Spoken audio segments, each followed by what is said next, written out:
Hey, Joe, I was wondering if there's any chance that the Spider-Man who crashed in the Savage Land on the Skrull ship could actually turn out to be the real Peter Parker so that he could... Well, then he'd be dead, right? Well, then the Peter Parker that made the deal with Mephisto could turn out to be a Skrull so we could have our beloved Spider-Man back.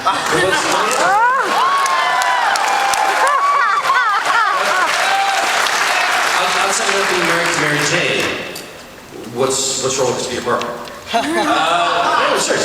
Well, personally, just as a fan, I mean, the part of it really that it just ripped a huge hole in continuity for me that then took away from a lot of things. I tried to forgive that by continuing to read. Right. But it seems like there's a little bit of a, for lack of a better word, it almost feels like Spider-Man has been turned into a bad sitcom at times. There's this feeling like you can almost hear the audience groaning at times, like, "Oh, Peter, you've lost your job again." But hasn't that always been a trapping of Spider-Man? Well, no, seriously, I mean, isn't that what Spider-Man's about? I kind of like where it was. Let me ask you this. What have things gone well with Peter Parker? What I think what have things gone well? Mary Jane! Hold on. There's nothing that says that Peter Parker and Mary Jane can't date down the road, right? And there's nothing that says that they haven't broken up in the past and gotten back together. I mean, that's always happened. So again, what is different? I mean, the things now, he has that big life happening to him in his life. He's been a teacher at times. He's got better money and better success in his life at times. Right. He hasn't always been, it seems like you're almost hitting people over the head with, "Oh, Peter, he's such a loser again." Yeah, because that's what Peter Parker's about. In fact, let me say something. When we were in the middle of Civil War, and things were going great for Peter Parker, and he was living in that penthouse, the letters I got from people saying, "This is not Peter Parker because things don't go that well for him."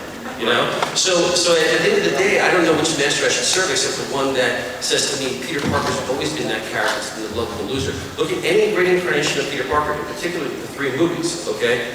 That's the Peter Parker that the world knows and loves at the end of the day. And by the way, just to answer the person who said Peter Parker made a deal with the devil, read one more day and let me know who actually makes the deal with the devil. Because it wasn't Peter Parker, it was Mary Jane who made the deal with the devil. Peter Parker stood by while she made that deal. He didn't want to make the deal.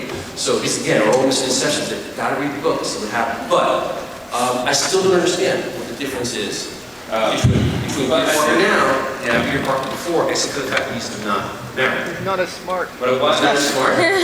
He does seem kind of goofy and kid-like again. That's what Peter Parker is. Yeah, Peter Parker's not supposed to be a 40-year-old man. I understand the point of why you did it. I think it's almost the way you got done that a lot of people are having a hard time with. Like, okay, just divorce. Listen, I can buy that. Divorce and then I can buy that. Divorce and that's fine. Like into it. Absolutely. If you don't like the methodology, I can buy that. And that's a matter of opinion. If you don't like the holes in continuity of that, I can buy that too. Where I would say towards that part of it, I mean, I can't change the methodology. That's what we decided to do. Yeah. With respect to the holes in continuity, stick around for the next 12 to 14 months because all that stuff is going to be answered. We just didn't want to answer it right away. You know, there's a lot of people saying, "Hey, how did he end up in that house in Queens? You know, how's Harry alive?" That's only because you're assuming that the moment that one more day ended, to the point where he wakes up in the house in Queens, that's been a blip in time. Right. We didn't say that. There's nowhere in that book that it says it's a blip in time. For all you know, that could have been a day, it could have been a year, it could have been 5 years. You don't know. But you'll find out in the next, say, 12 to 14 months. Yeah. Keep the faith.